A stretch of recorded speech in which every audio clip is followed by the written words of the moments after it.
Freeport native and Iowa basketball standout Carl Cain recently passed away at the age of 89, and while his accomplishments in life and basketball speak for themselves, many don't know the story behind his accomplished career and the love he carried for Freeport his whole life. Our dad was just a cool, calm, and collected guy. Carl Cain would always make it rain on the basketball court. The former Freeport star was a state champion with the Pretzels his junior year, while taking third place his senior season. And Cain's impact on Freeport was matched by the city's impact on him. He and my mother are both from Freeport, Illinois, but they actually met in the 11th grade when my dad walked up to my mom's locker and asked her to go to the junior prom. And so, as they say, there's history after that. Cain's basketball prowess allowed him to travel all over the country, but he'd always make time to return to his roots.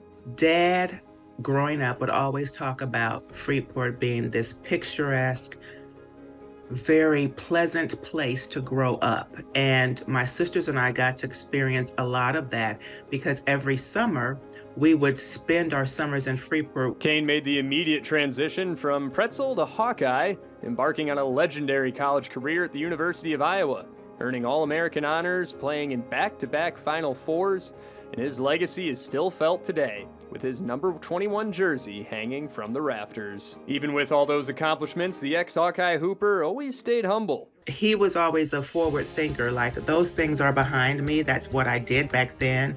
So he always downplayed the type of athlete and the skill that he had for his generation, which we learned as we grew older that, oh, like, Dad, you really had some game, right?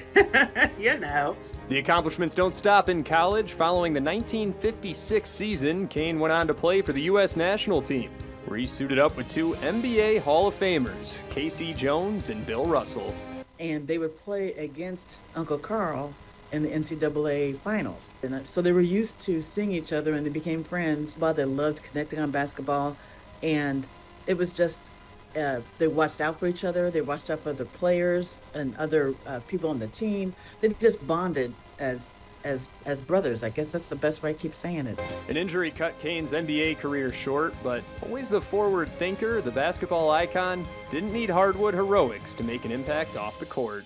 We like to say he was just the GOAT, like the best girl dad ever. You know, that's who our dad is. And I like to still say is because his presence is still with us. The things that he taught us, life lessons, they're still with us and will always be. Had a lot of fun putting that together, learning about Carl Cain and his legacy, and a Freeport legend, but I unfortunately didn't know much about him until heard the news about his passing and just started hearing all the great things he did, all the people he impacted, and just a great basketball player as well. Yeah. You can just see through his daughter and his niece what an impact he made. Seriously. Not only to his family, but all of this area. Mm-hmm. Very nice. All right. Great legacy. Yes. Thanks, Eric. Still to come, DJ has a last look at our forecast. But first, here's tonight.